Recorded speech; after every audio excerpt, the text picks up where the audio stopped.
প্রেমিকাকে দামি night dress উপহার স্বামীর, আর এরপরে স্ত্রীর ঝুলন্ত দেহ উদ্ধার। বেলুড়ে শ্বশুর বাড়ির ফ্ল্যাট থেকে স্ত্রীর ঝুলন্ত দেহ উদ্ধার করা হয়েছে। গোলাবাড়ি থানায় খুনের অভিযোগ করা হয়েছে মৃতের পরিবারের তরফ থেকে। মৃত গৃহবধূর নাম অলঙ্কিতা সিং। স্বামীর বিরুদ্ধে বিবাহ বহির্ভূত সম্পর্কের অভিযোগ। আটক করা হয়েছে মৃতের স্বামী, শ্বশুর, শাশুড়ি এবং ননদকে।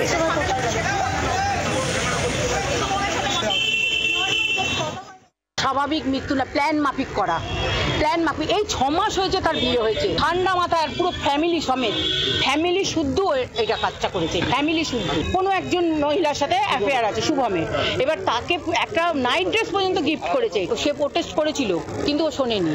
এরকম করে ওকে প্রত্যেক দিন খেতে পর্যন্ত দিত না, মানে ভালো করে বাড়ির লোকের সাথে কথা বলতে দিত না।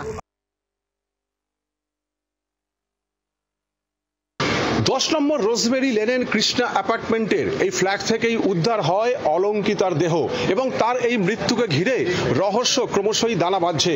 তার পরিবারের লোকজন যে অভিযোগ করছেন, মাত্র 6 মাস বিয়ে হয়েছিল শুভম এবং অলঙ্কিতার, তাদের প্রেম করে বিয়ে হয়েছিল, কিন্তু বিয়ের পর থেকেই অলঙ্কিতার উপর শুভম এবং তার শ্বশুরবাড়ির লোকজন অত্যাচার চালাতো, মানসিক এবং শারীরিক নির্যাতন করত, এমনই অভিযোগ উঠছে।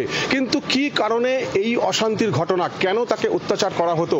পরিবার সূত্রে যেটুকু জানা যাচ্ছে যে শুভমের সাথে অন্য একটি মেয়ের সম্পর্ক ছিল এবং সেই মেয়েটিকে একটি দামি নাইট ড্রেস উপহার দিয়েছিল শুভম। শুধু তাই নয়, তাকে সেই পোশাক পরে ছবি তুললেও পাঠাতে বলা হয়েছিল এবং এই পুরো বিষয়টাই জানতে পেরে যায় অলঙ্কিতা এবং তারপর থেকেই অশান্তি চরমে ওঠে।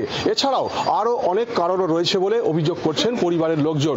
ইতিমধ্যেই শুভম এবং তার পরিবারের লোকজনদের আটক করেছে গোলাবাড়ি থানার পুলিশ এবং তাদের বিরুদ্ধে পরিকল্পনা করে যে খুন করা হয়েছে এমন অভিযোগ করেছেন পরিবারের লোকজন।